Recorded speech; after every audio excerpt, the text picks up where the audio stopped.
अगर आप लोगों को सीआरपीसी की और वीडियोस देखनी है तो आप हमारे चैनल के प्लेलिस्ट में जा सकते हैं। वहां पर हमने ऑलरेडी कई वीडियोस पहले से बना कर रखी हुई है।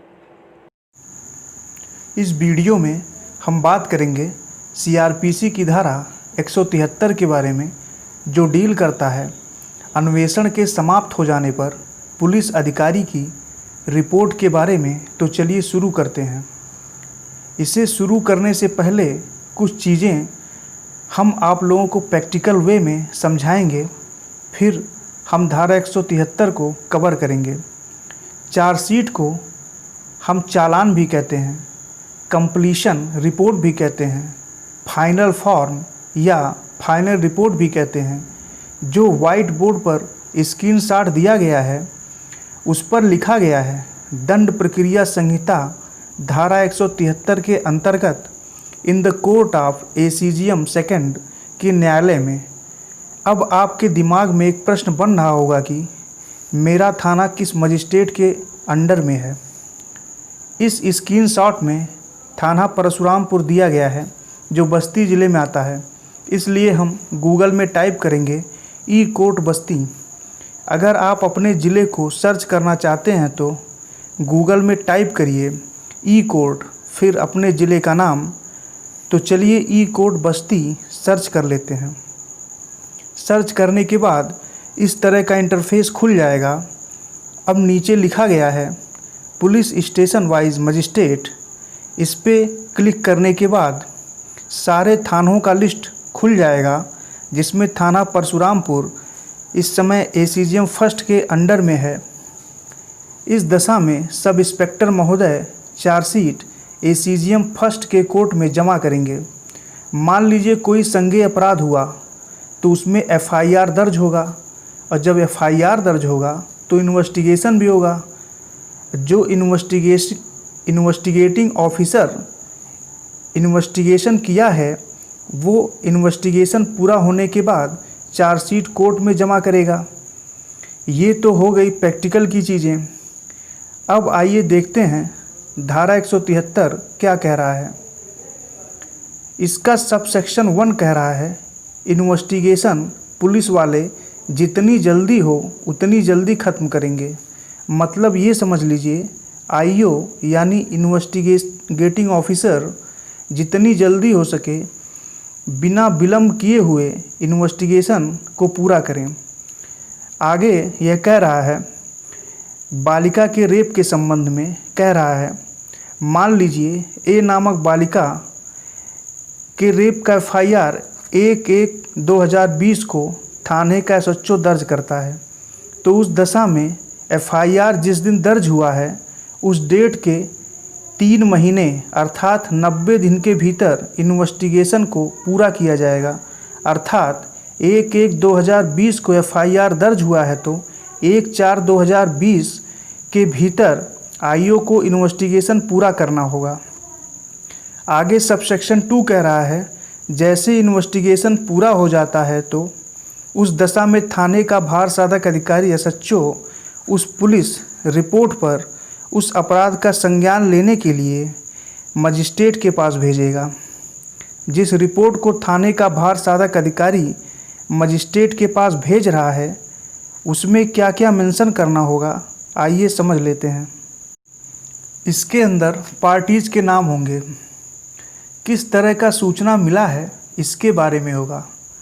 लग रहा है कोई अपराध हुआ है, अगर लग रहा है तो किसके ज़रिए लग रहा है कि अपराध हुआ है, ये चीज़ लिखी जाएगी। क्या जो अभियुक्त है उसको अरेस्ट किया गया है, ये लिखा जाएगा। क्या जो अभियुक्त है उसको जमानत मुचलके पर छोड़ तो नहीं दिया गया है, अगर छोड़ दिया गया है तो सिक्योरिटी के साथ किया गया है। कहीं अभियुक्त को धारा 170 के अधीन अभिरक्षा में तो नहीं भेजा गया है, या कोई रेप का मामला है धारा 376 के अंदर। क्या जो महिला है उसकी मेडिकल एग्जामिनेशन हुआ है, उसकी रिपोर्ट लगाई गई है या नहीं, उसके अंदर ये सारी चीज़ें वो अपनी रिपोर्ट में लिखेगा। अगर वो पुलिस वाला कोई कार्रवाई करता है तो उसकी सूचना जो इन्फॉर्मेंट होगा उसको देगा। जिसने रिपोर्ट लिखवाई है उसको देगा। और ये जो रिपोर्ट फॉरवर्ड होती है पुलिस वाले अपने सुपीरियर ऑफिसर के थ्रू करते हैं, जो धारा 158 के अंतर्गत नियुक्त किया गया है। साधारण सी भाषा में ये समझ लीजिए, उसने अगर इन्वेस्टिगेशन कंप्लीट कर लिया है तो उस दशा में वह अपने सुपीरियर ऑफिसर के पास भेज देता है। वो सुपीरियर ऑफिसर अपना साइन करता है, उसमें स्टाम्पिंग भी कर सकता है, फिर वो मजिस्ट्रेट के पास फॉरवर्ड कर देते हैं। तो जब तक मजिस्ट्रेट का कोई आर्डर नहीं आता तब तक वो सुपीरियर ऑफिसर चाहे तो जो इन्वेस्टिगेटिंग ऑफिसर है उसको और कह सकता है कि आप और फर्दर इन्वेस्टिगेशन करो, थोड़ी और जांच कर लो। यह भी कह सकता है अगर बॉन्ड लेके किसी अभियुक्त को छोड़ा गया है तो मजिस्ट्रेट उस बॉन्ड को डिस्चार्ज भी कर सकता है। इसका सब सेक्शन 5 कह रहा है जिस रिपोर्ट पर धारा 170 लागू होती है तो उसके अंदर पुलिस वाले क्या क्या चीज़ें भेजेंगे। जितने भी इम्पॉर्टेंट डॉक्यूमेंट हैं जो उन लोगों ने एग्ज़ामिन किया है धारा 161 में गवाहों का, उन सारी चीज़ों का रिपोर्ट जो है मजिस्ट्रेट को पुलिस वाला फॉरवर्ड करेगा।